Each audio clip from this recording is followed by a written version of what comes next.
Genesis 14. New Living Translation. Abram Rescues Lot. 14. About this time war broke out in the region.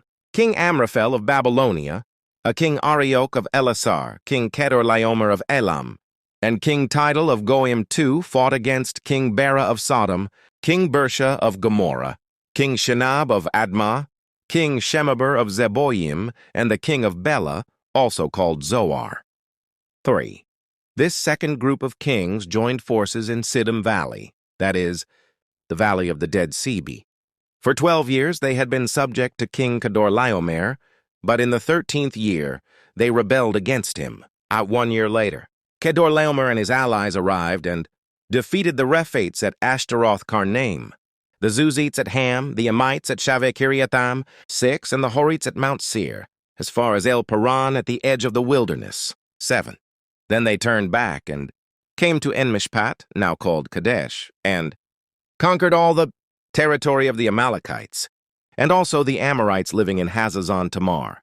Then the rebel kings of Sodom, Gomorrah, Admah, Zeboiim, and Bela, also called Zoar, prepared for battle in the Valley of the Dead Sea.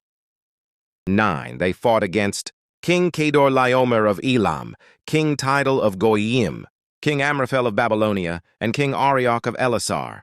4 kings against 5. 10.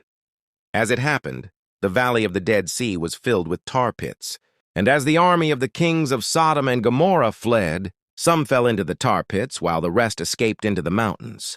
11. The victorious invaders then plundered Sodom and Gomorrah and headed for home, taking with them all the spoils of war and the food supplies.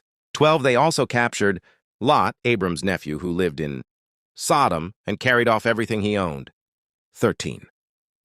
But one of Lot's men escaped and reported everything to Abram the Hebrew, who was living near the oak grove belonging to Mamre the Amorite. Mamre and his relatives Eshcol and Aner were Abram's allies. 14. When Abram heard that his nephew Lot had been captured, he mobilized the 318 trained men who had been born into his household. Then he pursued Kedorlaomer's army until he caught up with them at Dan. 15. There he divided his men and attacked during the night. Kedorlaomer's army fled, but Abram chased them as far as Hobah, north of Damascus. 16. Abram recovered all the goods that had been taken, and he brought back his nephew, Lot with his possessions and all the women and other captives. Melchizedek blesses Abram. 17. After Abram returned from his victory over Kedorlaomer and all his allies, the king of Sodom went out to meet him in the valley of Shaveh, that is, the king's valley. 18. And Melchizedek, the king of Salem and a priest of God Most High, brought Abram some bread and wine. 19. Melchizedek blessed Abram with this blessing: Blessed be Abram by God Most High, creator of heaven and earth. 20. And blessed be God Most High, who has defeated your enemies for you. Then Abram gave Melchizedek 1/10 of all the goods he had recovered.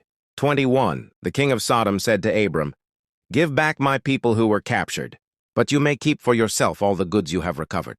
22. Abram replied to the king of Sodom, I solemnly swear to the Lord, God Most High, creator of heaven and earth. 23. That I will not take so much as a single thread or sandal thong from what belongs to you. Otherwise you might say, I am the one who made Abram rich. 24. I will accept only what my young warriors have already eaten, and I request that you give a fair share of the goods to my allies, Aner, Eshcol, and Mamre.